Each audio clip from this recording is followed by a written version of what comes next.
Good morning po sa inyo mga sir, mga ma'am. Si Sir Mon po ito. Ito po, may estudyante po ngayon. Si Sir. Sir, pangalan? Ano po? Lloyd po, Lloyd. Taga saan si Sir Lloyd? Quezon Province po. Saan sa Quezon, Sir? Sa Sariaya. Yan o, malayo-layo. Sino shoutout ni Sir? Shoutout ko po yung mga katrabaho ko dyan sa Firehorse Construction. Si Sarah.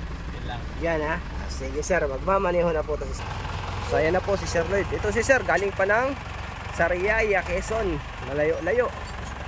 Yan nga po si Sir, mag-a-additional ng code 3.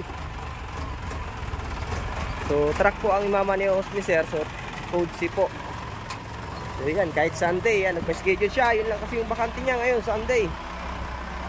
Pwede naman po magpa-schedule. So yung mga gusto dyan mag-code 3 at code 8 PM lang po mga sir. So yung mga gusto mag-code 3, dapat mayroon kayong 4 na taon na professional na license. Yung code 2 nyo dapat 4 years lang higit na professional. Mga gusto naman code 8, dapat mayroon kayong 1, 2, 3 na lisensya. Ito naman yung para sa code 8, 20 po. Ayan sir. So more on parking ang gagawin natin dyan. Ayan.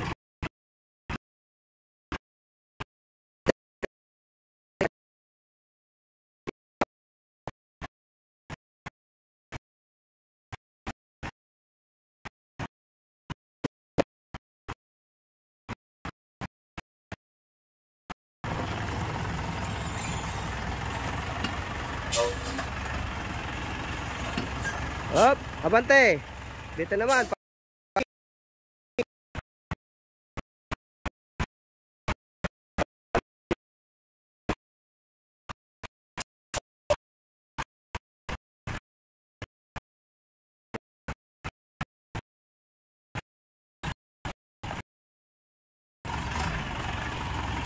Tawid lang.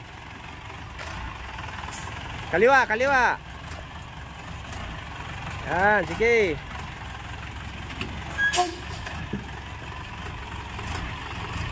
Tingnan natin yung parking sir. Sige, sagad lang, kanan.